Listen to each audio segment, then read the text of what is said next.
চব্বিশে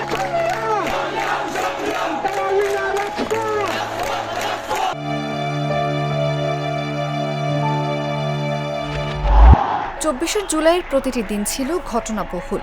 দিন কেটেছে চরম উৎকণ্ঠা, উত্তেজনা আর ভয়ের মাঝে। সময় যতই গড়িয়েছে, আন্দোলনের ঢেউ ততই বিস্তৃত আর প্রবল হয়েছে। গেল বছর ২রা জুলাই বৈষম্য বিরোধী ব্যানারের অধীনে প্রথম কর্মসূচি পালিত হয়। সেদিনের পর আন্দোলনের আগুন ছড়িয়ে পড়ে সারা দেশে।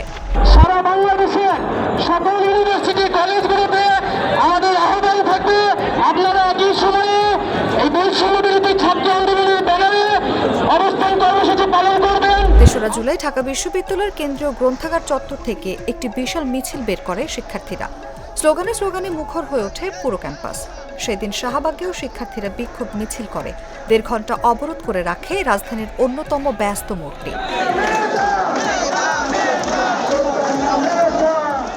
এতে রাজধানী জুড়ে সৃষ্টি হয় তীব্র যানজট। পাশাপাশি দেশের বিভিন্ন বিশ্ববিদ্যালয় ও কলেজে নিয়মিত বিক্ষোভ চলতে থাকে। ধীরে ধীরে আন্দোলন রূপ নেয় একটি সুসংগঠিত মহাযাত্রায়। তৎকালীন হাসিনা সরকার আন্দোলন দমন করতে চাইলেও ব্যর্থ হয়। সাহসী ছাত্র সমাজের কণ্ঠরোধ করা সম্ভব হয়নি। কোটাবিরোধী স্লোগান রূপ নেয় এক দফা সরকার পতনের দাবিতে। টানা ৩৬ দিনের আন্দোলনের মুখে শেষ পর্যন্ত পদত্যাগ করে দেশ ছেড়ে পালাতে বাধ্য হন শেখ হাসিনা। ছাত্র জনতার ঐক্যবদ্ধ চেতনার সূচনা হয় এক নতুন ভোরের, স্বৈরাচার মুক্ত বাংলাদেশের। অনুভা বিশ্বাস, জাগো নিউজ।